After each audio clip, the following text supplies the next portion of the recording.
My name is Allison Hansen and I'm in your Psych class. I chose the service learning project to be at Jacobs Well Community Resource Center because when I was looking into what project, they talked about refugees and I had no idea. And before orientation, I was nervous because I didn't even know how to get there, and I'd never been in the Valley location before, which is where the resource center is located. I didn't know what kind of people volunteered there or what they really did there. The description that she gave me was that I will be looking through people's mail and helping them fill out paperwork for either health insurance or their doctor, or I don't know, getting a dish network or calling people. They worked a lot with Spokane Housing Authority, food stamps, SNAP program. Before this project, I knew that I wasn't very confident in making phone calls. So during the service learning project, I learned a lot about the culture of the Burmese, and specifically within their language, they like to repeat the same words, and so even when they're talking in English, they would say okay, okay, or no, no, or as a translator for them if they need it. She would also like kind of narrate what was going on when there was like, when it was a still or calm moment, she would like say, oh, getting some hot chocolate, or oh, it's cold, yeah. The Burmese tend to have a bigger family than the US. They also tend to be younger. The mothers are very younger, sometimes like 19 sometimes.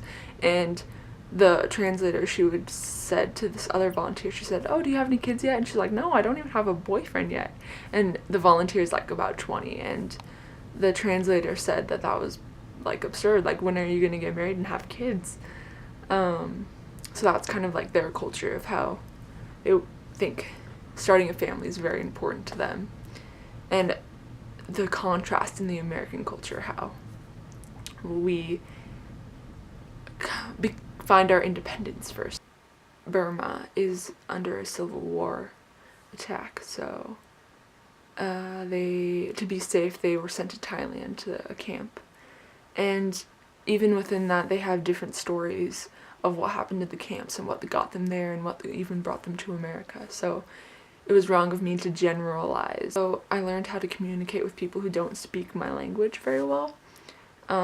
Noticed that they didn't understand what I was saying, so I would repeat it and try to say it more clearly.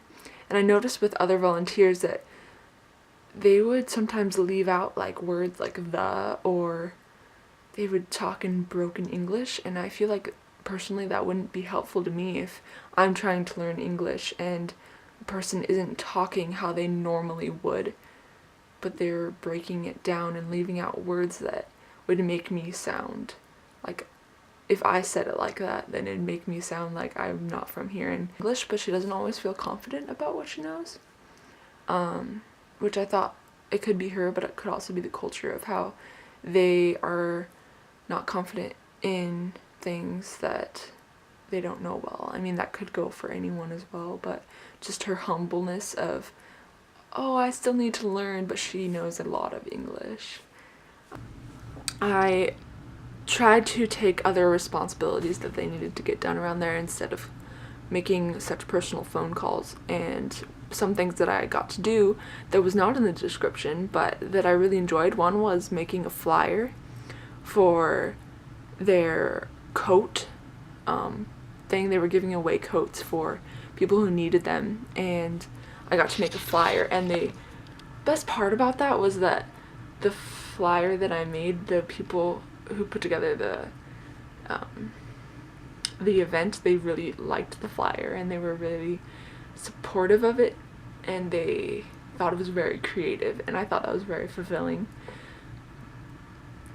I like designing things like that, and before I did that, I never really knew how much of a help it could be to someone. Which elders have the phrase P in front of their names, or they're just called P. It's like an endearing grandmother term, and I thought it was so sweet how they thought of her as a friend like that, to call her by their terms.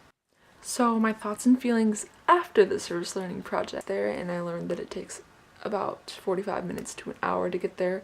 I learned different bus routes, which is great for me because now I feel more comfortable going. They also would always thank me for coming, and that made me feel welcome and like I could come back and I can volunteer somewhere else and I can meet new people, and kind of like that there's always something to be helped with. Like, I've made friends with the Burmese and the volunteers that I don't need to have this required in a class to volunteer somewhere. So, thank you.